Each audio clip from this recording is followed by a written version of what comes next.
Hello, I'm John Anderson, and with me is Rob Hale. And today we're going to be talking to Rob, asking him some questions about some of his early investments, some of the things he's done with investing, so that you guys, anyone who's interested in starting to invest, what to look out for, things like that, can gain from his knowledge, his wisdom, and his experiences. So thanks for being here, Rob. Thank you, John. How did you identify the two main motivators for investing in real estate? So with investing, I've always known that people want to retire. When you retire, you have to have some cash flow. So if you're looking for money coming in, to me, real estate investing has always been about creating some cash flow so that you can passively receive money without actually having to go out there and work. The thing that I didn't realize was how important it was for peace of mind, or having as little stress as possible, and that's what real estate investing can do for you. Absolutely. When did you start investing? So I bought my first house in 2005, and I bought it when I was single, and I did some house hacking with it. Now you mentioned house hacking. Yeah. What's house hacking?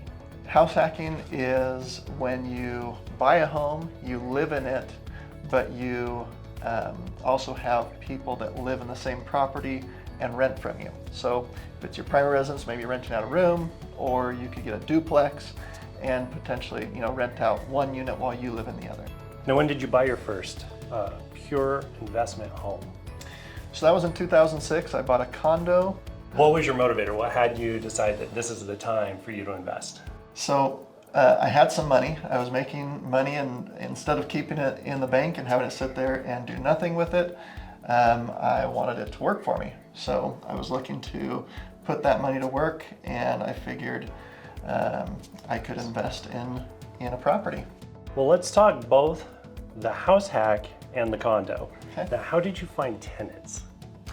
So with the house hack, it was fairly easy because I basically purchased the home to live in, and all I did is reached out to friends who were in a similar situation to me that I knew, and I said, hey, you know what? Do you want to rent a room from me?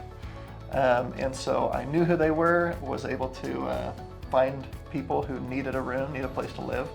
And so I felt like that was pretty easy to get into my primary residence. As far as the condo, I put it up on Craigslist and then was able to have inquiries that way. I put it on the MLS to find tenants in that regard. Okay. With those tenants, how about paying on time? Were there any tenants that were late?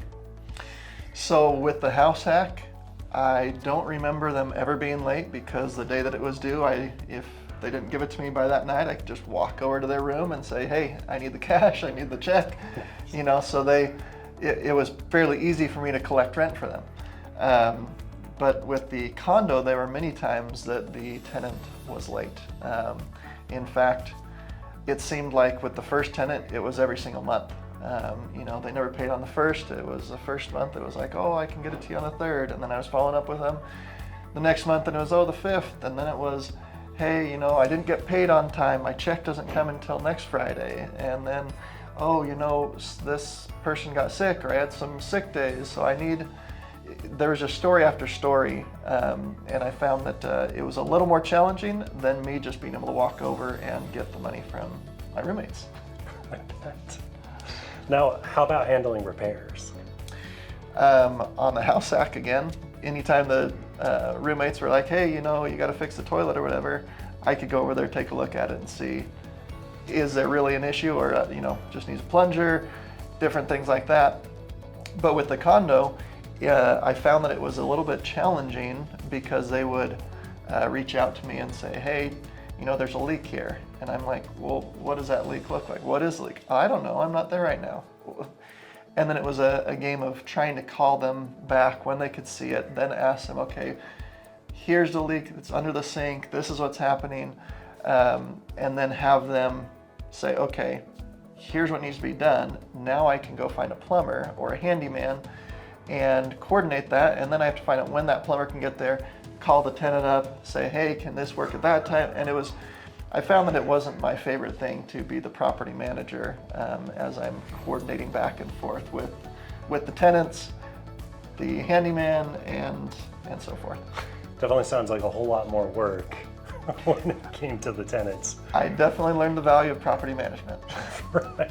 How is your cash flow for your house hack?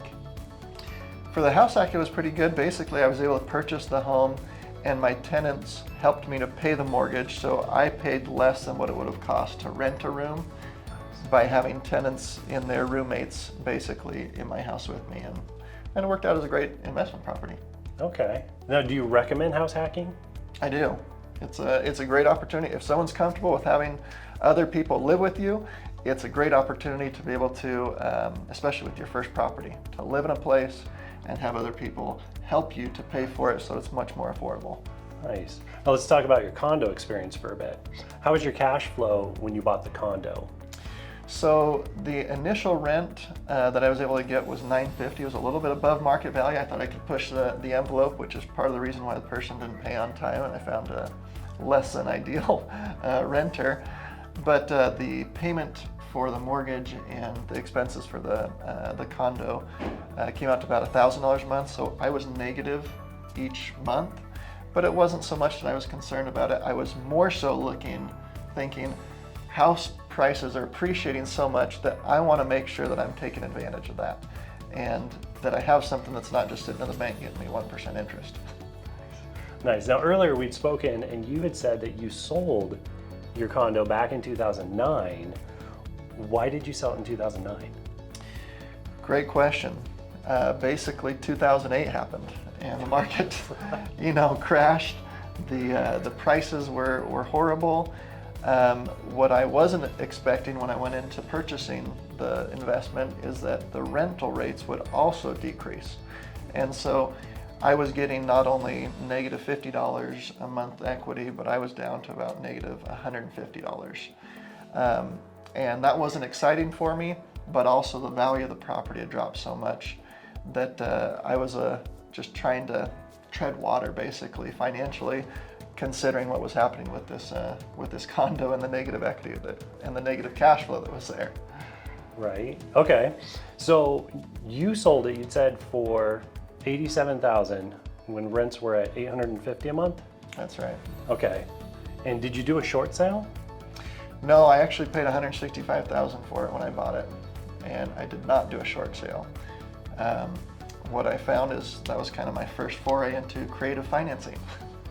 Okay. Can you tell us a little bit more about that?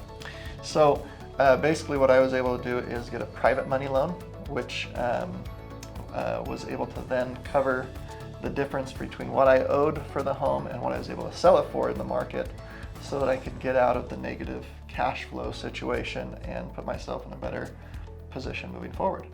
Nice. Okay.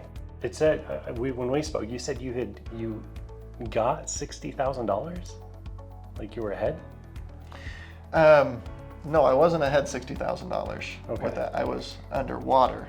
Okay, gotcha. Because I was like plus the 60. So what I actually was able to do is get a private money lender that was able to lend me not just the difference between what I owed and what I could sell it for, but I got them to give me extra so that I could then go buy another investment. Okay, that's where we were going, because why not just get a loan for the difference in what you owed and what the buyer was willing to pay? Yes. So for me, I wasn't in this saying, hey, you know what, this is the worst experience, I'm never going to invest again. I basically looked at this as a learning opportunity. And so I learned, I made a few mistakes, and I tried to learn from it. So what I actually did is, before I completed the sale of this condo, I found the private money lender so that I could do the sale and make sure that I could, consummate it, pay off the bank with the extra money that I owed them. But also I found another property that was the same size, 2 bedrooms, 2 bathrooms, the same year built, and it was getting the same amount of rent at the time. However, it cost me a lot less. And so I took that and I said, I'm going to basically transfer this into something cheaper and try to make some money with it.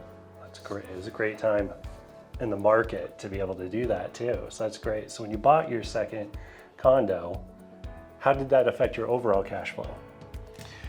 It lowered it because I was able to owe less than what I was owing to the bank before.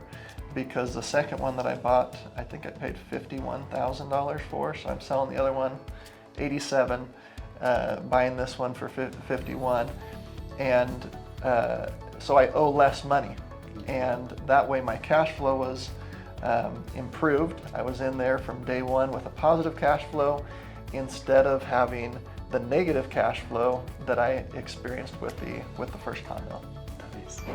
That's awesome. So the money now, instead of losing every month, now you're gaining. Let me ask you, how did it affect your stress levels?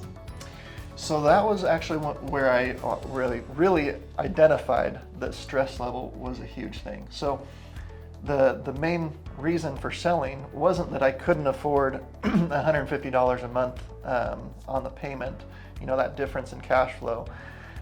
It was really that it was stressful. I was stressed because I owed so much more than what the house was worth that I was having to pay each month for this property that I didn't even get to live in. And then anytime that the tenant called me up and said, hey, we have another fix, there's another leak here, I was very not happy, we'll just say. It weighed on me a little bit. And so I'm sitting here seeing this property and saying it's gone down so much in value, but at the same point, I didn't just crawl into a hole and say, hey, I'm done. I was searching and I found this other condo and I said, this is the exact same thing as what I have here, but for some reason, this other unit that I own right now is selling for $35,000 more than the other one.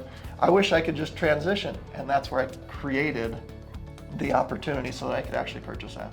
So in talking about the stress levels, out of curiosity, did you buy the condo, that second condo, in the same community as the first one? No, I forgot to mention that. So it was a different community altogether.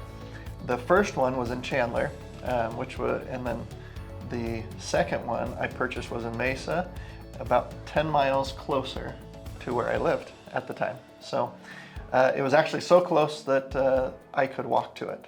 So it was within a block or two of my house that I was living in, and made it very easy to check on things, to help with repairs and everything else. Nice. I love it. Now, what are some of the other lessons you've learned through this journey? I really feel like I learned that it's not just about the money. The cash flow is great, and it's good to be able to invest in a property to be able to grow your wealth, to increase your cash flow.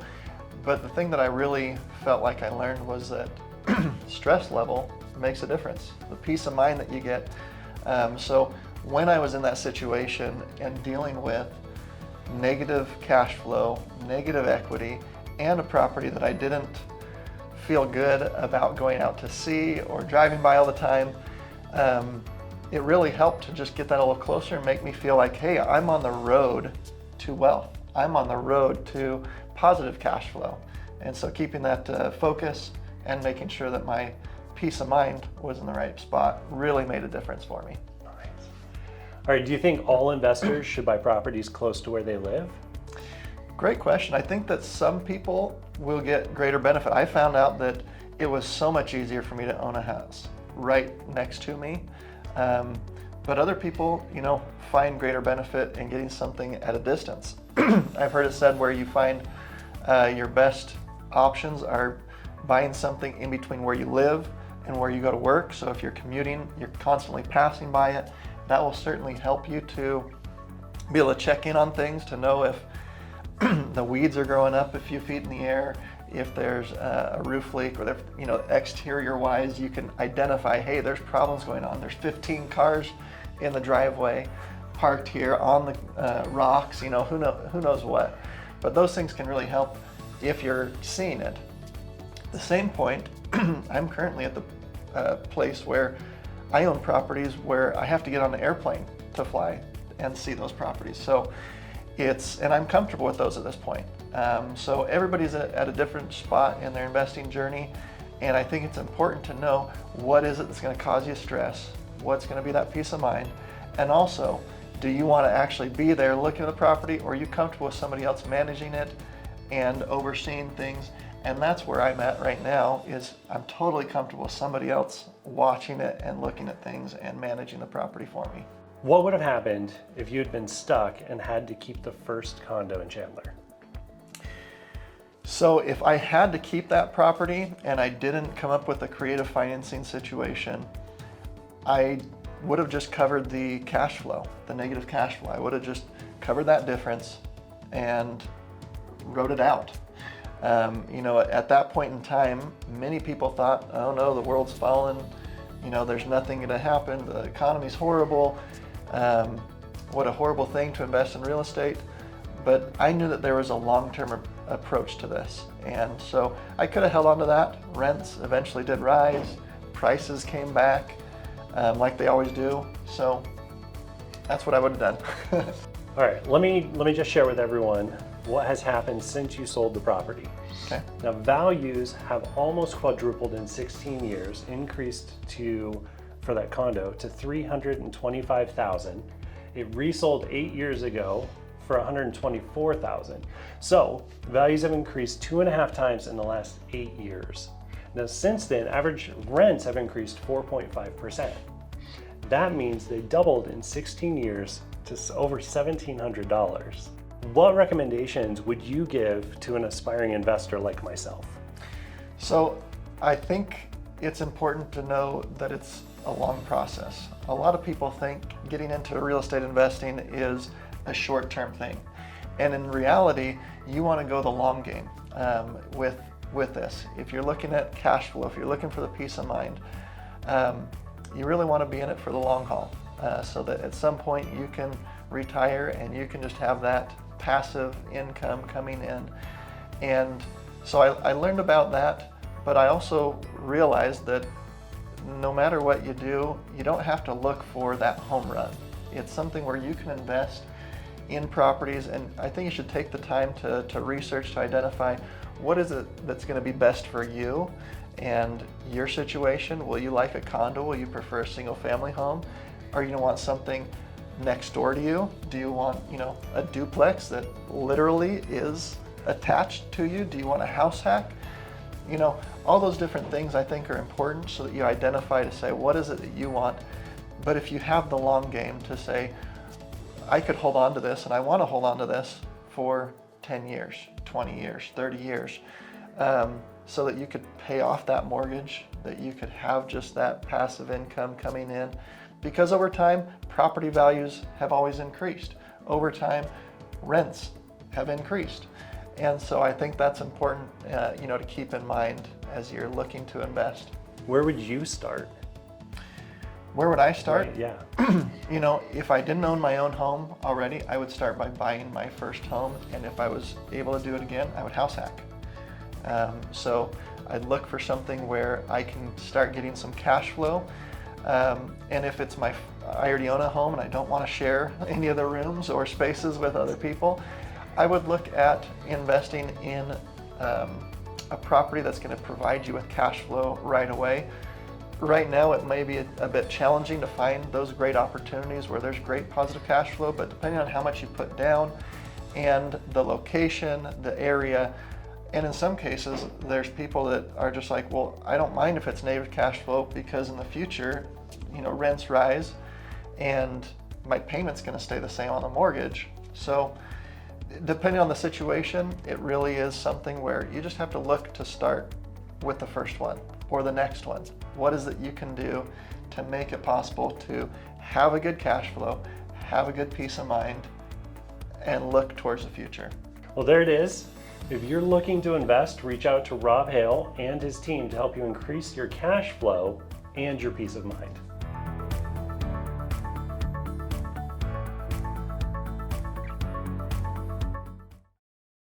I'm here with Chad Ellis of Arizona's Choice Home Inspections, and we're standing in front of a condo here today because we want to discuss what are some of those differences between a condo versus a single family home. So Chad, what are some of those differences? The main difference is that you have a neighboring unit adjoining this condo. So there can be issues with plumbing or other fire barrier issues that can filter into this unit, and just making sure that those are detected before close. So with most condo projects, the association will actually cover maintenance of the roof and replacement of the roof if there's issues. Why is that important then to inspect things like the roof? Well, it's very important because there can be issues that arise before the replacement happens. So if there's leaks that cause other issues leaking into the interior, it's very important to get that picked up and have the HOA get the company out to make those repairs. So again, some of the exterior maintenance is covered by the condo. What are some of the things that you find on inspections for a condo like this? There can be different issues such as termites popping up, trees touching the home, plumbing leaks on the outside, which is all conducive for termite intrusion. So if you are looking to purchase a condo, I highly recommend getting a home inspection and give Chad a call over at Arizona's Choice.